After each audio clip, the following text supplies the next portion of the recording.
Salut à tous, c'est Magic Kira pour les petites anecdotes de tonton Magic Kira sur Hunter x Hunter. Désolé pour la petite réverb, c'est le seul endroit que je puisse faire ça et où il y a moins de réverb possible. Donc voilà, ce que cette vidéo va être, c'est une succession de petites choses que je connais sur Hunter x Hunter et dont je voulais vous faire partager maintenant que le manga va reprendre. J'ai décidé de sortir cette vidéo que je prépare depuis un moment et qui est restée dans les placards. Et voilà, donc faut pas forcément chercher un rapport entre tous, j'ai une liste que je vais donner comme ça. Bon, j'ai fait des petits thèmes, mais s'il n'y a pas trop de cohérence, c'est pas grave, hein. Fais ça comme ça. Et ma liste est ici, donc c'est pour ça que je regarde dans cette direction. Ça peut être simplement des anecdotes, des petites choses que j'ai apprises, des choses que j'ai vues et que j'espère vous ne connaissez pas. Et si vous les connaissez, ben c'est pas grave. Ce sera quand même pour les autres. Voilà, donc on va commencer léger. Donc déjà, Hunter x Hunter, hein, c'est entre guillemets un abus de langage puisqu'on dit normalement Hunter Hunter en japonais. Mais moi je m'en fous, donc j'aime bien le X, alors je le mets. Et cette phrase est très bizarre. Voilà. Donc en fait, Hunter x Hunter, il l'a appelé comme ça. Donc ça, c'est écrit dans le manga. Il a appelé ce manga comme ça parce que il voulait déjà Hunter dans le nom. Il a cherché un mot, un truc avec Hunter, et il regardait une émission un jour. Il s'est trouvé que c'était un genre de jeu et le mec répétait à chaque fois 2 fois ce qu'il était censé dire. Donc il a eu l'idée d'Hunter x Hunter. Et j'aime bien le X parce que c'est vrai que ça amène plusieurs réflexions. Donc ça peut être Hunter contre Hunter. Et en fait, on remarque que ce manga, c'est non pas un manga sur un personnage en particulier, c'est sur le métier d'Hunter. Et c'est ça que j'aime bien, c'est que finalement, on se cantonne pas à Gon. On passe sur Kurapika pendant l'arc Yorkshin, etc. Et peut-être plus tard, on passera sur Jin, on ne sait pas exactement. Et pour continuer là-dessus, donc Togashi Yoshihiro, c'est donc l'auteur qui a beaucoup de problèmes de santé, certes, mais qui est marié avec Naoko Takeuchi, qui est l'auteur de Sailor Moon. Alors, bon, je vous apprends peut-être rien, mais est-ce que vous saviez que Yoshihiro Togashi avait un frère, un petit frère, qui s'appelle Hideaki Togashi, et qu'il est aussi mangaka, et qu'en fait il dessine des hentai. Donc c'est ces mangas à caractère un petit peu olé olé, j'ai envie de dire. Hideaki et Naoko, donc sa femme, ils étaient ensemble assistants avec Masatoshi Usune, voilà, je le dis très bien, qui a fait Eater et Desert Punk, pour ceux qui connaissent. Donc assistants, c'est plutôt ceux qui vont faire les décors derrière, et qui vont rajouter des trames, etc. Et donc Togashi, il a aussi été pendant un temps éditeur donc, de Kuroko's Basket, voilà, je vais y arriver. Et d'ailleurs, pour plus d'infos, vous pourrez je crois qu'il y a une interview qui traîne avec donc l'auteur Tadazuchi Fujimaki. Et en plus, donc Togashi et sa femme ont collaboré pour faire des livres pour enfants, en tout cas au moins un, d'après ce que je lis sur mes superbes notes. Et donc elle a fait le scénario et lui il l'a illustré. Donc il fait pas que Hunter x Hunter, il fait d'autres trucs à côté. Et d'ailleurs, il avait sorti une image pendant les problèmes des tsunamis et donc tous les événements de 2011, et il a créé une image que je vais mettre à côté en mémoire aux victimes, quoi, des voilà, c'est terrible. Petite pensée pour la Belgique. Voilà. Et ils ont 2 fils, et l'un d'eux est surnommé Petit Oji, ce qui veut dire, donc petit c'est, il le dit en japonais mais c'est du français, donc Petit Prince, ça signifie. On change de thème, rien à voir. On part plutôt sur la musique. Donc Mozart, il a fait un thème qui s'appelle Lacrimosa et qu'on peut entendre dans la fin de l'animé 2011, c'est-à-dire à un moment il y a un ending qui continue, et c'est cette musique-là qu'on entend. Tout comme une musique qui s'appelle Les Planètes, plus particulièrement Jupiter, qui fait forcément une référence à Bonorenov, etc. Cette musique est composée par Gustav Holst, et c'est-à-dire qu'ils ont repris un thème de la musique classique qu'ils ont remixé, rechangé, je sais pas comment ils recomposé, voilà, pour le moment où Bonorenov fait son Jupiter, et puis en même temps, dans l'épisode d'après, le moment où Phaeton utilise son Rising Sun. D'ailleurs, donc en 1999, donc il y avait un animé qui a été composé, donc les musiques ont été composées par Toshihiko Sahashi, qui a d'ailleurs créé des suites symphoniques pour l'orchestre de Londres, le mec, quand même.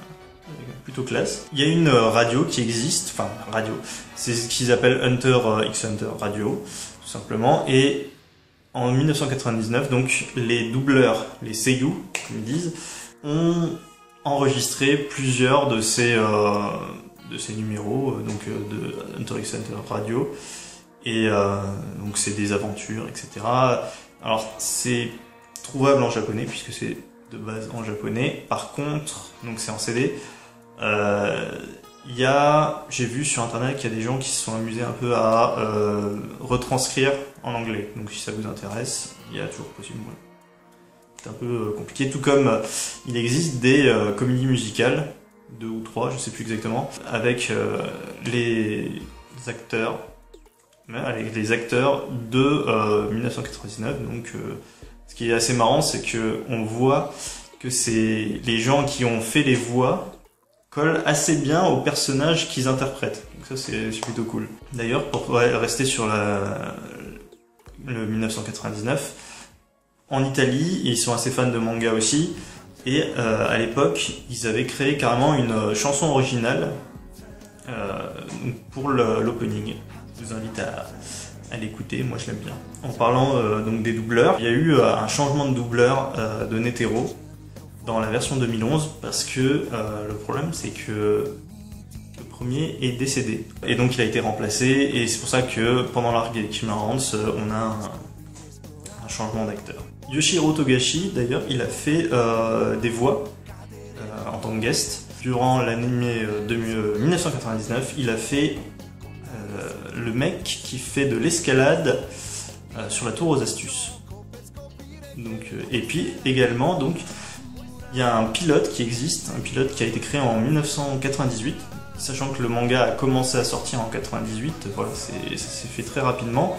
Ils ont voulu tout de suite tester comment serait un animé, et donc ils ont fait un épisode où Togashi d'ailleurs est en guest aussi, en tant que voix.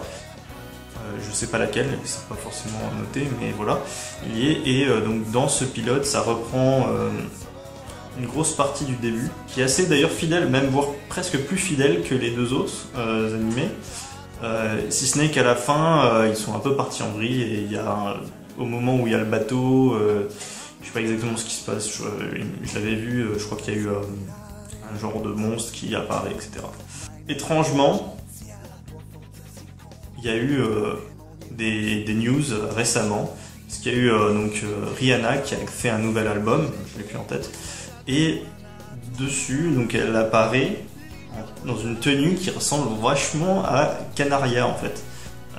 Donc on s'est demandé si c'était un hommage ou si c'était fait comme ça, si ça se trouve c'est même pas elle qui a choisi, mais c'était assez sympa. Si elle est fan, qu'elle me regarde. Mon numéro, c'est voilà. Pour terminer là-dessus, il y a une musique qui est apparue de nulle part. On ne sait pas qui l'a mis sur internet, mais cette musique, c'est Storm Fury, musique qu'on peut entendre dans l'anime de 99, le moment où Gon et Kiriwa font la filature sur la brigade fantôme. Et donc cette musique, elle n'est pas dans les OST, et elle est apparue de nulle part un jour. Si ça vous intéresse, si vous avez chopé tout à fait calmant. Les musiques de Hunter x Hunter, vous avez sûrement vu qu'il y avait quelques musiques où il y avait des bugs, dont par exemple Idol, celle de Grid Island. Alors je vous conseille plutôt d'aller choper celui qui s'appelle Best Collection, je noterai à côté. Et là, normalement tout est nickel, il n'y a pas de problème d'audio. Bon, il y a beaucoup de gens qui ont sûrement uniquement vu l'animé de 2011. Donc moi je leur conseille de lire le manga. Si vous voulez regarder le 99, il est bien aussi différent, mais il est vachement bien. Toujours est-il que bon, je pense qu'il y a beaucoup de choses que vous avez pu louper. Par exemple, tout le début du manga, il y avait donc l'enfance de Gon, ça peut vous intéresser avec Kaito. Il y a une épreuve en plus, donc l'épreuve des sushis, qui n'apparaît pas. Et ça, par exemple, ça y est dans la version 99, donc si vous avez envie de regarder, ça vous permet d'en apprendre un peu plus. On a beaucoup de choses, c'est des ressemblances avec des personnages d'autres mangas de Togashi, c'est-à-dire Yu Yu Hakusho et Level I. Par exemple, bon, on a Hiei, qui ressemble vachement à Killua et Feitan. On va dire que c'est plutôt l'inverse. Jin, qui ressemble à Yusuke, Kurapika, Kuruma, etc. C'est assez simple à deviner quand on connaît les deux séries. Maintenant, il y a aussi Knuckle, Kuwabara. Et si on cherche un peu plus, il y a aussi Hanzo, qui ressemble à Kazemaru, et Satotsu à Sakashita. On parlait aussi des yo-yo de Killua. Il y en a un qui s'appelle Rinku, qui en a plusieurs. Donc on peut en plus, donc c'est des petits, mais on peut en plus voir l'étoile qui est vachement ressemblante au pentagramme qu'il y a sur celui de Killua. On voit un peu dans les deux animes d'ailleurs, le prince Baka. Donc c'est ce personnage un peu bizarre qui apparaît pendant un match. Donc le match de Gon contre Hisoka, si je me trompe pas, dans la tour céleste, et il discute avec la commentatrice pour expliquer un petit peu des choses, et en fait c'est donc un personnage de Level E qui apparaît comme ça, juste en guest on va dire. D'ailleurs si vous n'avez pas vu l'animé, c'est assez court et c'est vachement sympa, de Level E, Level I. Voilà. Et d'ailleurs dans cet animé là et ce manga d'ailleurs, il y a un personnage qui ressemble vachement à Gon. Donc c'est un petit jeune qui ressemble assez à Gon, donc on imagine ça s'est passé entre Yu Yu Hakusho et Hunter x Hunter. On imagine qu'il a voulu tester un peu les types de personnages, de character design pour accoucher entre guillemets de Gon. Dans le manga, il y a par exemple, on voit derrière dans la chambre de Miruki, il y a beaucoup de petites statuettes, Cloud, etc. À la fin de l'animé, chapitre 339 aussi, on voit ces oiseaux qui partent dans le ciel. En fait, il s'agit des signes avec un C, de la déclaration. Dans le passage juste après que Gon et Killua aient perdu à NGL, perdu le droit d'y aller, il y a Spina qui en parle, qui dit que c'est la ville minière où elle était étant enfant, avec Stick.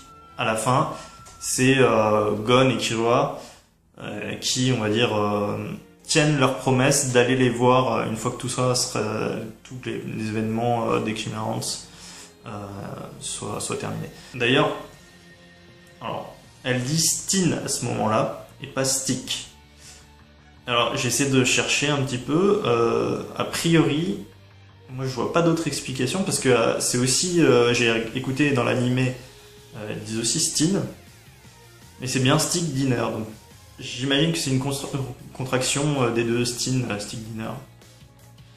Difficile à dire parce que les autres ne s'appellent pas du tout comme ça, il y a que lui, et puis bon, elle avait l'air d'en parler, on le voit à un moment donné, elle parle de lui, etc. Donc, a priori c'est un surnom qu'elle a pour lui. Pour en revenir sur l'animé et les petits soucis qu'il y a, bien qu'il soit très bien, il y a le fameux problème de Crazy Slot que j'ai pas trop bien compris pourquoi ils ont fait ça. Alors le problème que j'ai moi, c'est que ils ont décidé de faire apparaître plusieurs fois le Crazy Slot, donc l'arme de Kaito, malheureusement, on connaissait à l'époque que 3 armes. Donc le bâton, le numéro 3, le numéro 2 c'est la faux, et le numéro 4 c'est le fusil.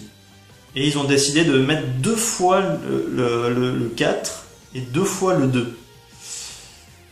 J'ai trouvé ça un petit peu bizarre, surtout que ça... Voilà, le Crazy Slot c'est quand même normalement un numéro de 1 à 9. Que ça tombe 2 fois d'affilée sur un même numéro. Bon, alors je sais pas s'ils n'avaient pas le droit. Est-ce qu'ils n'avaient pas le droit, ce qui voudrait dire que le droit d'inventer un nouveau, ce qui voudrait dire que peut-être le nouveau Kaito aura peut-être le même nen, mais j'ai du mal à y croire. Ou est-ce que c'est ils se sont pas trop fait chier et puis ils ont fait ça comme ça. Mais moi ça m'aurait bien plu qu'ils inventent n'importe quoi, ça aurait été plutôt cool. Jito, l'homme guépard, mi-homme, mi-guépard, mi-insecte. Hein. Il n'utilise pas sa super technique dont il n'arrête pas de parler. Mais dans le manga, on sait qu'elle s'appelle Monroe Walker. Donc on peut imaginer ce que c'est, mais comme ça j'ai pas d'idée. En tout cas, petite info. Pour ceux qui, encore une fois, n'ont pas lu le manga, il y a tout un passage sur Jairo, le personnage de l'ombre de NGL, qui se fait tuer. On apprend toute sa vie, etc., comment il en est arrivé là, mais on voit qu'il est mort. C'est un peu bizarre, mais en fait, dans le manga, on le voit, du moins on le voit qui est dans un manteau, on voit pas sa tête, etc., caché par la capuche, mais on sait qu'il est toujours vivant, et donc qu'il se dirige vers la ville de l'étoile filante. Est-ce que ce sera le boss final? Il y en a beaucoup qui le pensent. On peut imaginer que pendant l'expédition vers le continent, lui il fasse ses trucs de son côté et après qu'il revienne à la fin pour foutre le bordel. Ça me plairait bien. Dans l'épisode 97, donc au moment où Phaeton fait son Rising Sun, on voit des lettres sur le côté. Alors ceux qui ont vu que, en plus, la version française de l'animé, ils parlent en français. Mais quand c'est la version japonaise, ils parlent en chinois. Parce que dans le manga, c'est comme ça, il parle en chinois. Et sur le côté, c'est traduit en japonais.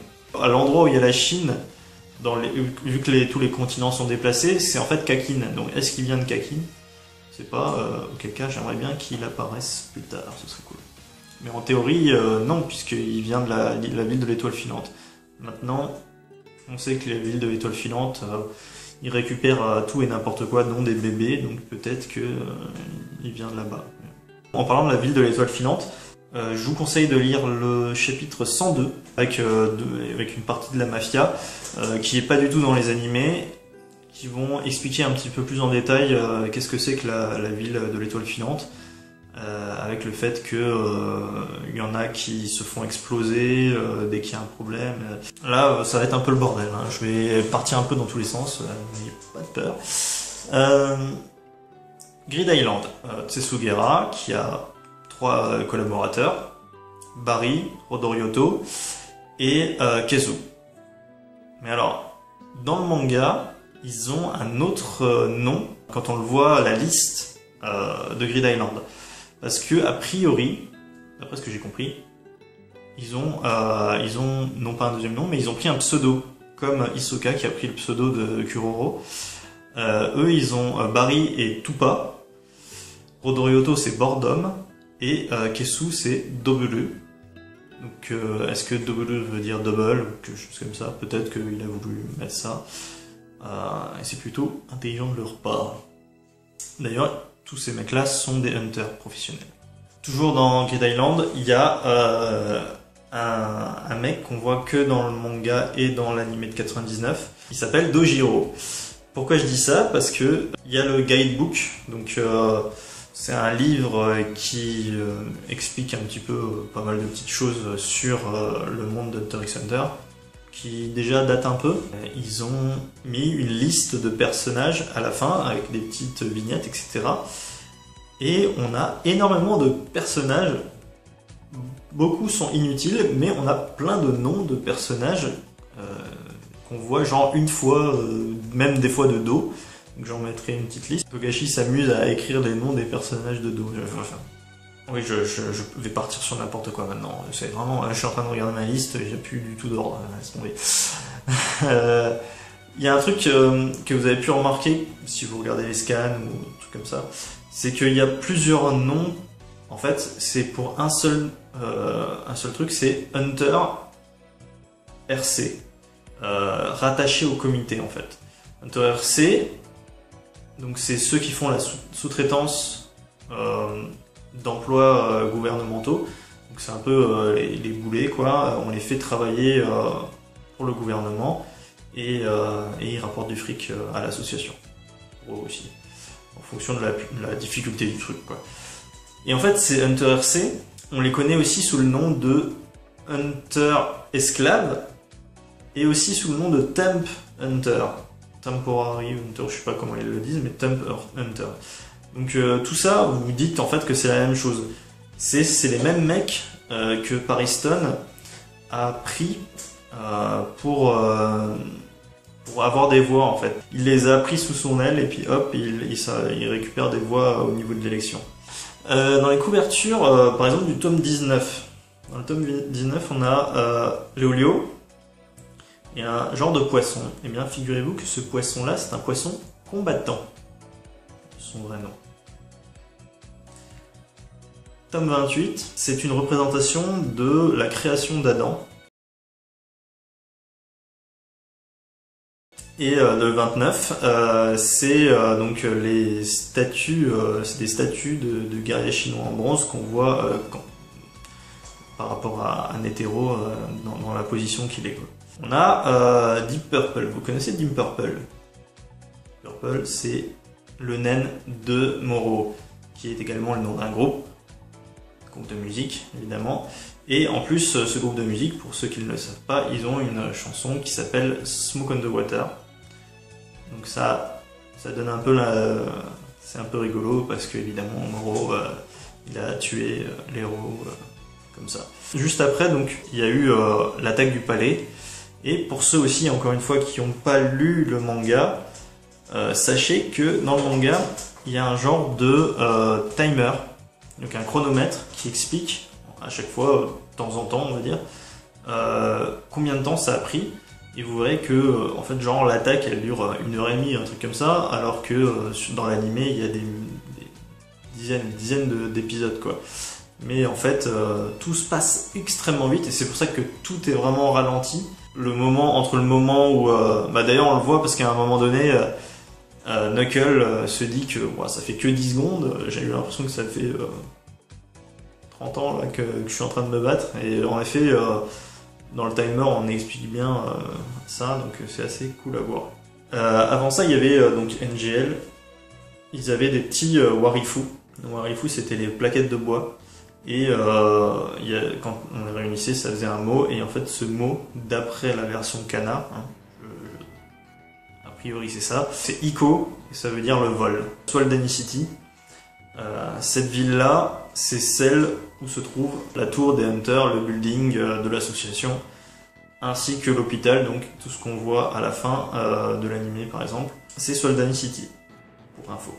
Concernant les petits problèmes de Togashi pour dessiner, il a deux fois dessiné des trucs un peu bizarres. Donc par exemple, cette image, on voit qu'il y a un petit souci avec le doigt d'un des personnages, un des jurés de la Tour Céleste, voilà. Est-ce que c'est le fait qu'il fasse ça, donc c'est un mouvement, ou est-ce que c'est juste il s'est planté, il a rajouté un doigt? On ne sait pas exactement. En tout cas, si vous l'aviez pas vu, moi je l'ai vu. Donc au moment où Gon, Killua et Léolio cherchent la brigade fantôme un petit peu au hasard dans la ville, mais ils tombent sur Kuroro en fait, mais qui est de dos. Donc comme ils n'ont pas sa photo dans les photos des recherches des personnes recherchées, ils le reconnaissent pas, mais il est passé par là, évidemment, ils l'ont pas vu. Pour en revenir au problème des petits soucis, il y a eu deux, trois petites choses que Togashi a fait à un moment donné, c'est il s'est planté Parce que, par exemple, on voit Méléon avant la bataille, en train de fumer, avec une clope à la main, si ce n'est que plus tard dans le manga, on voit bien qu'il dit ouais, il faut pas que je fume parce que si jamais ils sentent mon odeur, je peux me faire tuer. Et donc, à ce moment-là, je suppose que Togashi avait pas encore pensé à ça. Donc il l'a effacé. Donc ça, il l'avait dessiné pour la prépublication, il l'a effacé après. Tout comme le fait que il s'est trompé dans le nombre de doigts de Meruem, qui normalement en a 4. Et à un moment donné aussi, donc tout ça il les a corrigés, hein, il avait aussi oublié de dessiner Gon avec ses habits de NGL. Du coup on le voit avec ses habits normaux pendant toute une phase qui a été donc modifiée. Des petites choses que vous avez peut-être loupées dans le manga. Ce passage bizarre où Mademoiselle Pamu rentre dans la chambre de Bizef pour faire des choses et on peut voir à cet endroit-là qu'il y a un vibromasseur et en plus la case d'après on voit qu'elle a l'air de cracher un truc. Donc bon, voilà, ils l'ont pas mis dans l'animé évidemment. À Grid Island, un personnage qui a un peu une tête de singe ou je sais pas quoi. Ce personnage, si on zoome un peu, on a sur sa poitrine un petit dessin qui est en fait a priori le personnage de, donc ça c'est dans le chapitre 134, le personnage de Akagi de Slam Dunk, qui est surnommé le gorille. On passe du coq à l'âne encore une fois. Bon, Burovuta, cette petite crevette géante. On pourrait penser qu'elle a été inspirée d'une espèce de crevette qui s'appelle la crevette pistolet et qui a cette particularité, donc je sais pas exactement comment elle fait, elle rétracte sa pince et elle peut envoyer des décharges qui peuvent aller jusqu'à 4700 degrés. Gensru a une attaque qui s'appelle Little Flower, un hétéro qui utilise la bombe rose, ça s'appelle la rose miniature. Little Flower, est-ce que c'est un hommage de Gensru à la Little Flower? Moi je pense que c'est le cas quand même, que Togashi avait peut-être déjà l'idée d'utiliser ça un jour ou l'autre, donc il a mis ça dans un chapitre de Yorkin City. Il y a un personnage qui est un indien, et dans la version française, et d'ailleurs je n'arrive pas du tout à retrouver la version japonaise, il y a écrit Broa Broa. Et en fait, à la place de ça, normalement dans la version japonaise, il chante en gros, c'est comme un petit vers de trois phrases, et donc c'est devenu, voilà, c'est introuvable, donc si vous avez à le choper, n'hésitez pas à le mettre en commentaire. Dans le chapitre 108, on peut voir que Shizuku a un livre en main, et donc il y a le fameux Alphabet Hunter, donc si vous connaissez pas, bon, bah, c'est tout simplement l'alphabet japonais qui a été dont les idéogrammes ont été changés. L'Alphabet Hunter est retrouvable sur ce livre, retrouvable dans beaucoup d'autres endroits d'ailleurs. Et sur ce livre, en fait, on peut voir qu'il y a écrit en traduisant Hunter japonais, français, écrit jeune mariée devant la gare. Ce qui voudrait dire qu'elle est amatrice de romans d'amour. Vous êtes content de savoir ça, hein? Dans une des images que Togashi avait dessinées, avant les chapitres, des fois il y avait des petites scénettes, on va dire. Il y en a une où on voit Gon qui est assis avec une Joystation, je crois. Plein de jeux, ces jeux vidéo qui ressemblent un petit peu à des jeux de PlayStation. Et bien il y en a un sur lequel, si vous regardez bien, en fait c'est le logo de Final Fantasy VII dessus. Togashi aime bien les RPG, surtout qu'on n'arrête pas de dire qu'il aime bien Dragon Quest.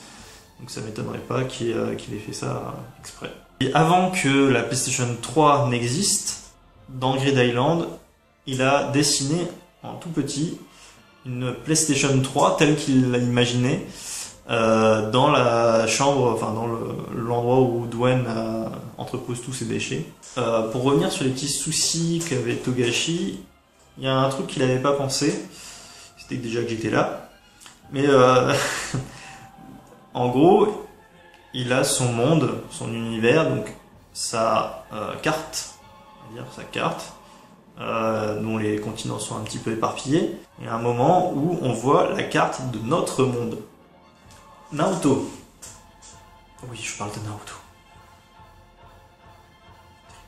C'est un personnage qui, quand même, dont le nom apparaît pas mal de fois dans le manga, le nom du personnage ou le manga en lui-même, dont par exemple on voit la scène un peu connue, elle est connue celle-là, c'est quand la brigade fantôme saute un petit peu par-dessus des gens, court sur les murs, etc. Et on voit donc cette scène où l'un des personnages dit des ninjas, et on voit le logo de Konoha dessus, donc l'emblème du village, ainsi qu'on peut le voir aussi sur une tasse pendant la partie Grid Island, et on voit aussi le mot Naruto, presque Naruto en entier, sur un graffiti dans une des images qu'avait fait Togashi.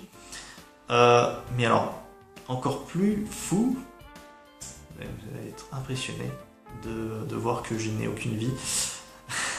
Dans l'anime de 99, Gon et Killua participent aux enchères, des petites enchères qu'ils font, donc ils achètent des trucs, ils les revendent juste avant New York City, et dedans donc ils font des enchères à Wakra Auctions, voilà, sur un site web en gros. Gon participe et on voit que l'un des personnages qui, enfin c'est très furtif, hein, ça apparaît en quelques secondes, on a plusieurs noms de personnages et dedans il y a Naruto. Et aussi on peut remarquer que Gon participe et qu'il a un pseudo. Et ce pseudo c'est Konta, C-O-N-T-A. En fait ça revient probablement de son ours renard, son animal de compagnie qu'on voit dans le volume 1 qui s'appelle Konta mais avec un K. Donc je passe à la suite. Ichunpe Katsuga. Très difficile à dire son nom à ce mec là.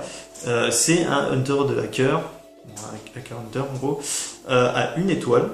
Le magasin de cartes à sort de Grid Island ressemble énormément à son avatar en fait, donc avec les yeux qui partent, un œil dans un sens, un œil dans l'autre, et donc on peut imaginer que il serait le I de Grid Island, donc ce serait un des Game Masters. Et en plus il connaît Jin, donc ça paraît assez logique. Bon, il y a une rumeur aussi comme quoi il serait en fait Sheila, l'un des personnages qui apparaît dans un des chapitres spéciaux sur Kurapika, mais bon, il croit pas trop de ça. C'est parce qu'il a un peu la même tête, mais bon. Bon, je pense qu'il y en a beaucoup qui le savent, mais pour ceux qui n'auraient pas remarqué, les enfants de la famille Zoldyck ont tous un nom avec donc déjà la syllabe Ru, R-U. On a par exemple Hirumi.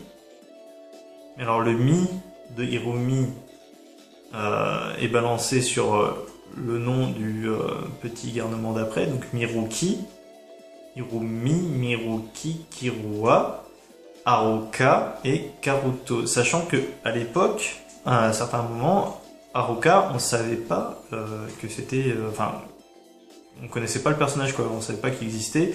On savait juste qu'il y avait apparemment 5 frères, c'était ce qui était dit au moment où on présentait les Zoldyck. On a, je vous expliquais tout à l'heure, il y a eu le guidebook pour donner plein de petites infos, donc l'âge des personnages, leur date de naissance, bref.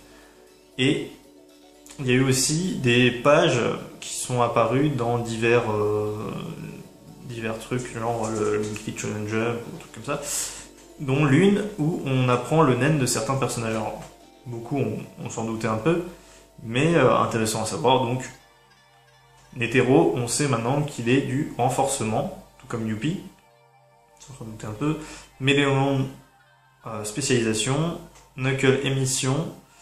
Pufume, manipulation. Et donc aussi, d'après l'animé de 2011, Basho serait de la matérialisation.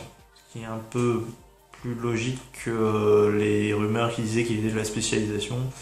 Parce que bon, il est sympa, hein, mais il a pas l'air non plus hyper classe, quoi, hyper... c'est pas Meruem, quoi. Hein. Je vous parlais tout à l'heure de la tour aux astuces. Il y a ce fameux examinateur, donc ça a toujours été assez flou avant d'avoir les animés, avant d'avoir l'animé de 2011 pour moi. C'est pas forcément bien expliqué dans le manga, mais en fait donc ce personnage qui est tué par Hisoka est bel et bien un examinateur. C'est-à-dire que c'est un ancien examinateur qui est revenu, alors que normalement les juges changent chaque année. C'est donc à Hisoka qu'on doit on est sûr maintenant, les cicatrices, c'est à cause d'Hisoka. Et ce personnage, dans l'anime de 2011, a un nom, et c'est Togari. D'ailleurs, un autre personnage, c'est le maître de Kurapika, qui s'appelle Mizuken. Si ce n'est que Mizu, c'est l'eau, je crois. En gros, c'est pour ça qu'ils disent le maître de la source dans je sais plus quelle version. Donc on ne sait pas si c'est juste un pseudo ou son vrai nom. En tout cas, c'est comme ça qu'ils l'appellent, Mizuken. Pour rester sur l'anime, il y a eu un petit souci à un moment donné. Eux aussi, ils font des erreurs. C'est la position de la bande magnétique sur la carte de Hunter de Jin. Donc c'est celle de Double Hunter. Ils sont plantés de côté, puisque donc normalement pour passer une bande magnétique, c'est quand même mieux qu'il n'y ait rien qui emmerde, quoi. Enfin, je veux dire, la petite chaîne. Mais dans le manga et à la fin de l'anime, c'est dans le bon sens, hein. C'est de l'autre côté, ce qui permet au moins de pouvoir passer dans les lecteurs de cartes. Par contre, il y a un truc aussi. Alors, je suis peut-être encore le seul à me souvenir de ça, mais peut-être que les plus vieux se souviendront de ça aussi. Fut un temps où le nen de Kirua avait un nom, et alors d'où il sort, aucune idée, mais à l'époque on l'appelait le Tether Electric Nen. Voilà. S'il y en a un qui s'en souvient, chapeau à lui, mais Tether Electric Nen, moi en fait pendant des années j'ai cru que c'était vraiment le nom qu'ils avaient dans le guidebook, un truc comme ça, mais a priori non, donc bon, c'est apparu un jour. Le saviez-vous, parce que ça c'est aussi des petits trucs en fait, c'est un peu des le saviez-vous dans l'histoire, que Gungi, le nom du jeu, qui ressemble au jeu de Go, enfin bref, et bien le Gungi, ça veut dire conseil de guerre.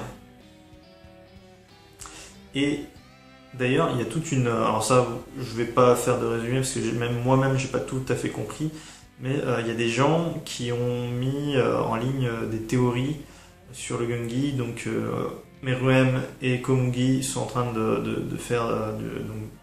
jouer au Gungi. Ça a en fait une signification par rapport à ce qui se passe, par rapport aux événements qui se passent en même temps.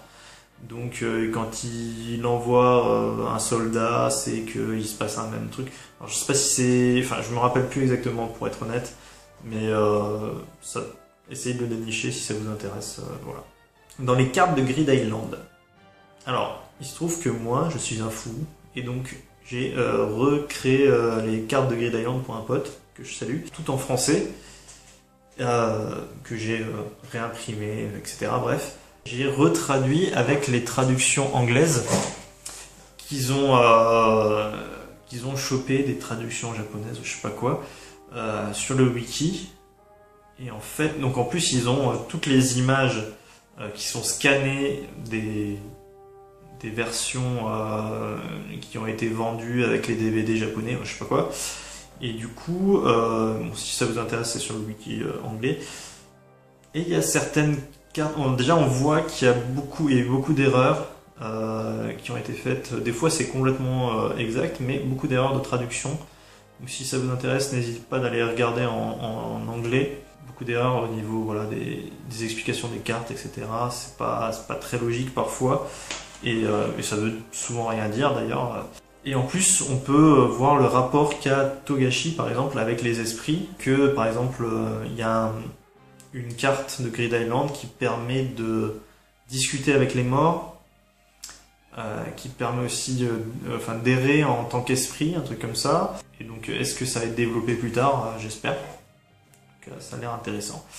En parlant de cartes, il y a, pour ceux que ça intéresse aussi, pareil sur le wiki anglais, ils se sont amusés à scanner plein de trucs, c'est-à-dire des cartes à jouer, Battle Cardas ou un truc comme ça. Il y a beaucoup d'images inédites de la version 2011 de l'anime, donc avec les personnages qu'on connaît dans des situations un peu spéciales. Donc ceux qui veulent avoir des images un peu inédites, n'hésitez pas à aller voir là-bas. Ça, c'est un truc qui est sorti aussi sur Internet un jour. Ça m'a assez intéressé, c'est que on a les 3 gardes, Neferpitou, Shawa Pufu et Montoto Yuppie. Abrégé, ça donne Pito, Pufu, Yuppie. En anglais, enfin, anglais, japonais, on dit plus ou moins Pitou, Pouf et Yuppie. Il se trouve que ces 3-là, ce sont des noms de personnages, de petits animaux qui ont été créés par Pierre Probst en 1951 pour la bande dessinée Caroline. Donc, je ne sais pas si ça vous dit quelque chose, c'est plutôt de l'âge de nos parents, voire les parents des parents. Eh bien, il y en a un qui est, Pito c'est la panthère, Pouf le chat, avec un nœud papillon d'ailleurs, et Yuppie qui est un cocker. Mais alors, c'est assez marrant que les 3 apparaissent dans la même BD, quoi. Alors, est-ce que, comme je disais tout à l'heure, Togashi qui aime bien les livres pour enfants, ça pourrait être une de ses sources d'inspiration, quoi. La 4e phase de l'examen des Hunters, j'ai toujours trouvé qu'elle était assez pratique pour l'histoire, on va dire, assez facile. Et je voulais vous partager un petit peu ça avec vous. Parce que bon, alors je pense qu'il y en a beaucoup qui ont remarqué ce triangle qui est Hisoka, Gereta et Gon. Donc Hisoka doit prendre la plaque de Gereta, qui doit prendre celle de Gon, qui doit prendre celle d'Hisoka. Donc ça c'est plutôt une facilité scénaristique, j'ai envie de dire. Mais on a aussi Kurapika qui doit prendre celle de Tompa, qui doit prendre celle de Leolio. Les personnages quand même, à chaque fois qu'on suit, donc qui sont assez importants. Mais alors, si on va un peu plus loin, ça veut dire que Kurapika, quand Kurapika choisit une plaque, il n'a que 5 choix. C'est-à-dire qu'il a Hisoka, Leolio, Imori, Ponzu et Tompa. Si on passe ensuite à Killua qui a choisi sa carte après, sa plaque, il lui restait Hisoka, Leolio, Ponzu, Imori. Ensuite Gon, il lui restait que Hisoka, Leolio, Ponzu.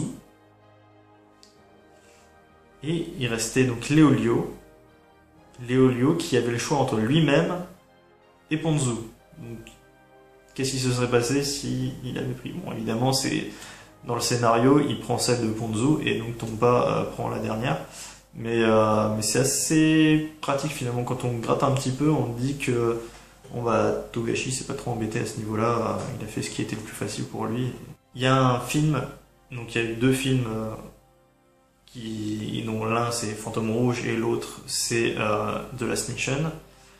Donc Fantôme Rouge, on a, pour ceux que ça intéresse, l'enfance de Kurapika, donc c'est ce que je disais tout à l'heure, avec ce qu'ils appellent le volume 0, l'enfance de Kurapika. Dans Last Mission, si ce n'est que bon, les films sont pas terribles, mais bon, ça peut être cool. Surtout, il y a un aspect que j'aime bien, c'est les musiques. Du coup, les musiques, ils ont pu les utiliser pour l'animé. Donc à ce niveau-là, je suis plutôt content qu'il y ait eu un film.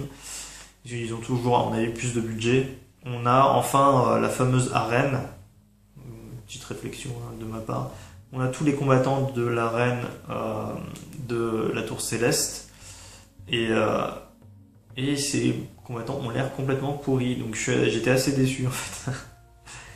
Togashi aime bien utiliser des lieux réels pour ses dessins, et donc je vais en mettre quelques-uns sur le côté, comme le Mont Saint-Michel pour Love Love.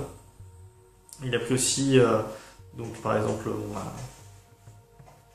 Londres pour un des dessins, pour un des fonds, qui est dans le tome 16, page 97. Il y a le repère des Hunters dans Goroto Est, où se trouve Kaito, et en fait celui-là c'est le château de Neuschwanstein, en Allemagne. Désolé pour l'accent, superbe accent allemand. On a le Sphinx de Gizeh évidemment, avec les pyramides d'Égypte, en couverture du tome 20. Et puis également, tome 8, page 124, il y a la place d'Espagne, qui se trouve à Rome, où je suis allé d'ailleurs. Et pour Yorkshire City, donc, c'est New York et le World Trade Center, donc ça c'est dans l'animé de 99. En fait, pour ceux qui savent pas, Shin, donc New York Shin City, Shin ça veut dire nouveau en fait, donc new. Voilà, une petite astuce de la part de Togashi.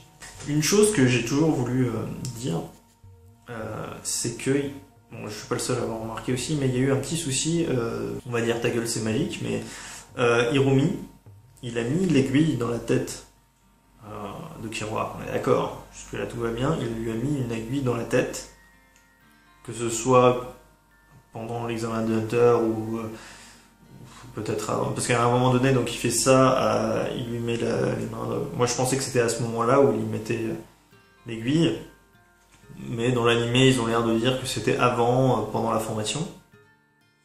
Peu importe. Killua passe quand même à NGL, c'est-à-dire qu'il passe dans un scanner et ils ont jamais vu l'aiguille qui était dans sa tête dans le scanner. Alors on va me dire oui, bah c'est du Nen. On va dire que c'est du Nen, c'est plus simple. Mais en vrai, on sait pas vraiment si c'est une erreur de Togashi ou si c'est ta gueule, c'est magique. Hein. Bref. On a aussi un truc qu'on attend, j'espère qu'on aura ça plus tard dans le manga. C'est la fameuse chaîne de l'index de Kurapika. On ne connaît toujours pas, ça fait des années que j'aimerais bien savoir ce que c'est. Et par contre, on en a une. Il y a eu une chaîne, un groupe de chaînes qui a été vendu, enfin qui est toujours achetable sur internet, merchandising, etc. Et dedans, il y a la chaîne donc, de l'index avec une lame au bout, genre de couteau quoi. Est-ce que ce sera ça en vrai ou une attaque offensive ou pas, mais en tout cas ça existe et on verra bien si c'est vrai ou pas. Dans le merchandising, il y a aussi un autre truc. Dans l'animé, dans le nouvel animé, il y avait un foulard qui comportait plein d'araignées avec donc des numéros, les araignées donc à 12 pattes de la brigade fantôme. C'est-à-dire que à un endroit, donc il y a une araignée avec la croix inversée. Donc on n'a jamais su quel était le numéro de Kuroro, mais est-ce que c'est ça son tatouage, le fait d'avoir la croix renversée? Ça éviterait qu'il soit le numéro 0 ou le numéro 13. Quoi. Ça pourrait être une bonne idée. On ne sait pas pareil si c'est Togashi qui a donné des instructions là-dessus ou pas. En tout cas, ça existe.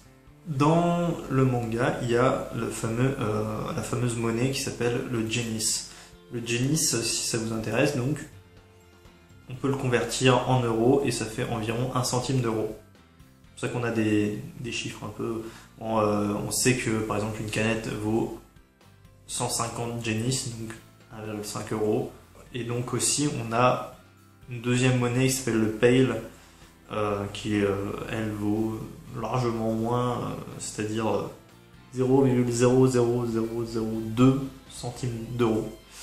C'est pour ça qu'on a des chiffres exorbitants. Le Pale, c'est quand Killua veut partir de l'hôpital souterrain, on lui demande de payer et en fait on lui fait un prix entre guillemets en Pale et c'est encore plus exorbitant a priori que les Genis. Un taux de conversion complètement exagéré. Vous connaissez donc les jeux vidéo Hunter x Hunter et les vieux jeux vidéo, il y avait un personnage qu'on ne connaissait pas, et bien j'ai retrouvé son nom, il s'appelle Ogyu. Ogyu, ça vient en fait de Yu-Gi-Oh! Bizarrement, qui signifie le maître des jeux, c'est un anagramme. Là je vais parler de Maha Zoldyck. J'espère qu'on en saura un peu plus tard, mais en tout cas pour le moment on n'en sait pas grand chose, si ce n'est qu'au départ, surtout dans le guidebook, on nous apprend qu'il a 98 ans, que je crois que c'est le père de Zeno. Mais alors c'est une grande polémique là-dessus qui fait que en fait à un endroit on a du manga, on a une personne qui est entre Maha et Zeno, donc ce qui ferait de lui l'arrière-grand-père, si je ne me trompe pas, de Killua. A priori, on a entendu dire qu'il était plus ou moins du renforcement, je sais pas quoi. On sait pas qui est celui du milieu, on sait pas si c'est ce mec-là qui est le père de Zeno aussi. C'est un peu difficile à comprendre. On en saura peut-être plus. En tout cas, on imagine que c'est peut-être Zig-Zoldyck, celui qui est au milieu. Zig-Zoldyck qui est donc l'un des participants avec Netero de l'expédition vers le continent, le continent des ténèbres. Et de là, est-ce que dans ce cas-là, là c'est aussi une petite supposition, il aurait ramené une malédiction qui s'appelle donc AI, les genres de animaux, on va dire, ou je sais pas quoi, des espèces de gaz ambulants, c'est bizarre à dire, qui prennent peut-être possession. Alors est-ce qu'il en a ramené un qui et au bout d'un moment, parce que bon, Haruka a genre 10 ans, un truc comme ça, 10-12 ans, il l'aurait mis peut-être dans Haruka, et c'est pour ça qu'elle peut invoquer entre guillemets Nanika. Il y en a beaucoup qui, ça c'est pas quelque chose que j'invente puisque j'en ai déjà parlé précédemment dans mes explications, dans mes reviews, mais a priori il n'y a pas de doute, il y a un lien entre Haruka et la calamité AI. On a les petits les gens qui meurent, qui s'entortillent, qui sont pareils pour l'un et pour l'autre. Pour Haruka. Et puis on voit des personnages qui s'entortillent aussi un peu plus tard dans le manga. Les yeux qui deviennent noirs, le fait qu'elle dise AI quand elle accepte un vœu, puisque AI en japonais c'est plus ou moins ok, et AI c'est le nom de la calamité, donc on imagine ça très fortement. Zig-Zoldyck, puisqu'on sait que lui il y est allé dans le continent, est-ce qu'il aurait ramené une calamité sans faire exprès ou quoi, on sait pas. En parlant de la famille Zoldyck, on a un personnage qu'on n'a jamais vu, qu'on a vu que dans l'animé en ombre, c'est la grand-mère. Alors, arrière-grand-mère, grand-mère, on sait pas exactement. En tout cas, elle est là, et est-ce que c'est juste un truc qu'ils avaient mis à l'arrache, ou est-ce qu'ils avaient eu aussi, c'est pareil, une note de Togashi pour dessiner. En tout cas, c'est là. Et en parlant des Zoldyck, Karuto, c'est un mec. Oui, c'est un mec. Il s'habille en fille, etc., mais c'est un mec. On a aussi, je parlais tout à l'heure de la fameuse...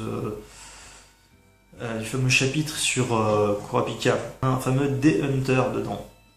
Vous relirez si ça vous dit rien. On peut imaginer que c'est Don Fricks, l'aïeul de Gon, mais on n'en est pas sûr. On avait Zig-Zoldyck avec Netero, et le troisième membre de cette expédition c'était Rinne Odoble, qui est en fait hors d'œuvre en japonais, et pour moi, peut-être qu'ils font partie du Serentai, donc c'est le fameux groupe Serin, qui est ce groupe de Hunters d'élite. J'aimerais bien en savoir un peu plus. Pour info, quelques personnages là que je vais mettre, ça c'est pour la suite du manga, parce que c'était noté dans les chapitres, mais c'était pas forcément bien traduit, c'était pas forcément bien expliqué. Donc voilà, elle c'est Marion, Marshall, Usaven, Picotero, Golem et Curly. Et pour terminer cette superbe vidéo, figurez-vous qu'il existe, en tout cas j'espère qu'il existe toujours ce magasin, un magasin à Grenoble, dont le nom est Yorkshin, car les gens sont fans d'Hunter x Hunter, et d'ailleurs j'ai essayé d'y aller, mais c'était fermé, pas de bol. En tout cas, merci d'avoir suivi cette vidéo. Si vous l'avez suivi jusqu'au bout, tant mieux. Et on espère que tous les chapitres suivants seront de la bombe. Ciao, ciao.